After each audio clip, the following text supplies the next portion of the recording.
I'm going to go over 5 paid plugins I pretty much use in every track that I make. No sponsorships, no brand deals, just the tools I rely on the most. And then I'm going to show you exactly why they're so powerful. I recently made a video going over my top 5 3 plugins, so make sure to check that out if you haven't already. And just to be clear, this is only effects plugins. If you want to know what I use for sound design, I use Serum and I use Nexus. But let's talk about the tools I use to shape my mix. Let's start with the plugin I literally use on every track without fail, Kickstart 2. This is a sidechain tool by Nicky Romero, and I use it to sidechain my kick to my bass and sometimes my clap or snares to my bass as well. And the reason I love this plugin is it's so easy to use and so effective. Let me show you how easy it is to use. So currently we have a kick drum and our basses, and there's no sidechain applied. So now let's apply some sidechain. This is the project template I use in all my tracks. There's a free download to that in the description down below if you're a little bit confused. Works with Ableton as well. So I'm going to apply the sidechain from the kick group to the bass bus.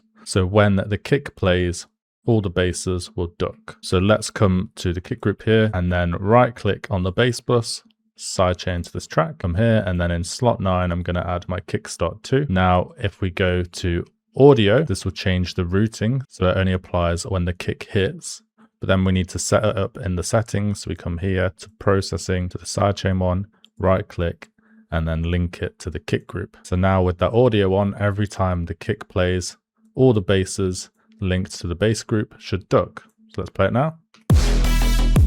So without, with. And then you can adjust how much sidechain you want on here. You can change the shape of it as well. And there's just lots of cool features. You can also change the mix. So the mix, and you can turn this band on and only apply it to a certain frequency range if you just wanted to like affect the sub and that's it, for example. It's just my favorite sidechain tool to use. Really fast, really effective, gets that added groove into your track. And it also means you can mix your track louder as well, as you have less elements playing at the same time when the kick's playing, because you can duck everything else. So you can really push things to the max. Next up, we have CLA Vocals. This is a vocal processing tool by Waves, and it just makes your vocals sound better. It's literally like a cheat code. I'm not even kidding. And it's really good on unprocessed vocals especially. So if somebody sends you a recording of a vocals, you just slap that on and it can make them sound much better. But it is also good at editing already processed vocals as well. So for example, vocals you find on Splice. So here we have a vocal that I found on Splice, and I used the dry version of the vocal. And then I've simply applied a little bit of reverb on it here with a plugin we'll go through soon. And then I've applied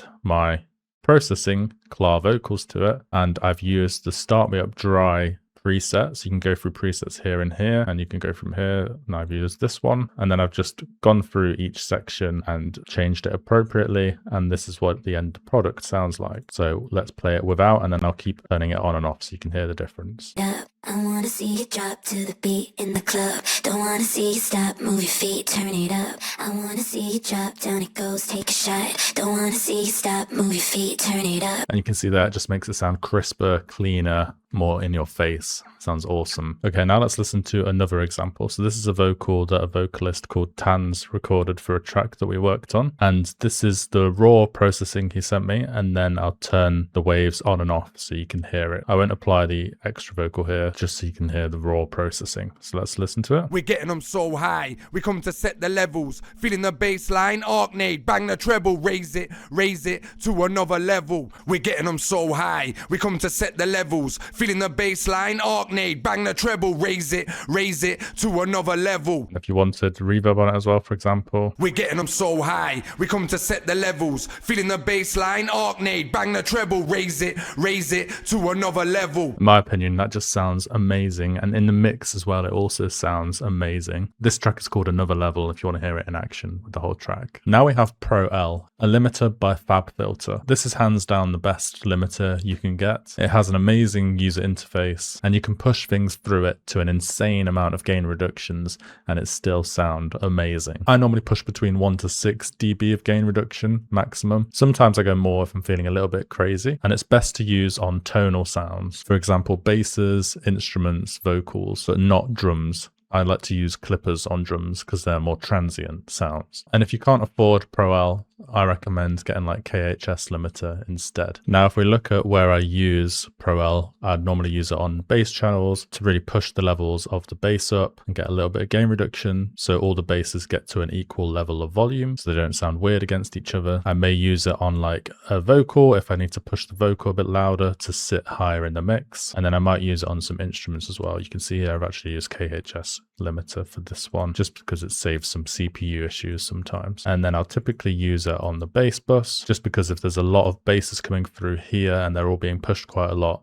this does a great job of just gain reducing it down and still keeping the loudness of all those basses. And then I might use it on the vocal bus as well. You can see I've got it on here, and then sometimes on the instrument bus, but I could just use a KHS limiter if there's not crazy amounts of gain reduction. Next, we have Valhalla Room. This is a reverb plugin by Valhalla DSP, or as I like to call it, premium reverb. It's the only reverb I've ever used, really, apart from stock plugins, of course. And if you've got my project templates, you'll know I typically use it on a separate channel. So I'll have a vocal reverb channel here, for example, and I'll have the reverb on here. I'll change the mix, change the decay, and then I'll put the reverb through on here, the amount I want. So let's listen to it on 0, and then I'll show you it increasing. I wanna see you drop to the beat in the club. Don't wanna see you stop, move your feet, turn it up. I wanna see you drop, down it goes, take a shot. Don't wanna see you. And you can see this is EQ'd out here as well. And what that essentially does is it applies like this premium level of reverb on. So it sounds really good, but you can't really hear the reverb. Like there's no like crazy tails or anything like that. It's done in like such a subtle way that it makes it sound better, but it doesn't make it sound obvious. Now, of course, you can use it in other ways as well, like directly on the plugin if you want like a bass to be really reverbed or something like that, or you want like a clap in the intro to be really reverbed, and then you can apply it directly to the channel and automate it as well. All these good stuff works with this plugin. And last but not least, Splice Bridge. This is a workflow superpower by Splice. So if you own Splice and you're not using this,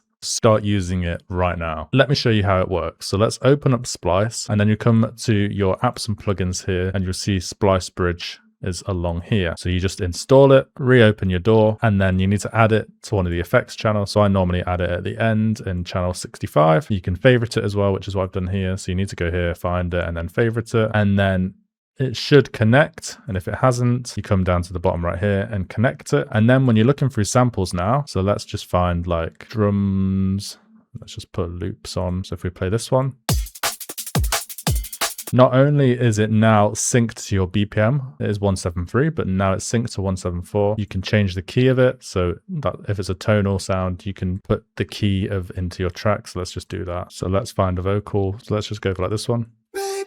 I think I'm in too deep. Now we can change this. So let's say we want it in D. Now it changes to D minor. Baby, I think I'm in too deep. So now it should be synced completely to our track in the key of D and 174 BPM. So if we drag it in and play it.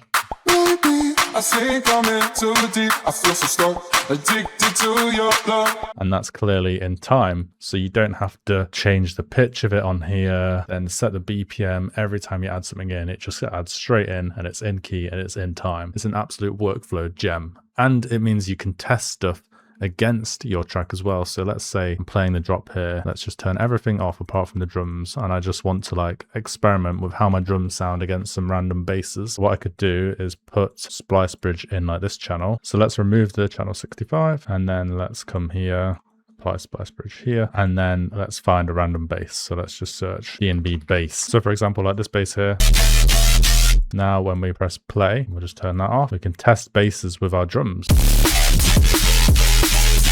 And then we can literally just have this playing whilst we go through them.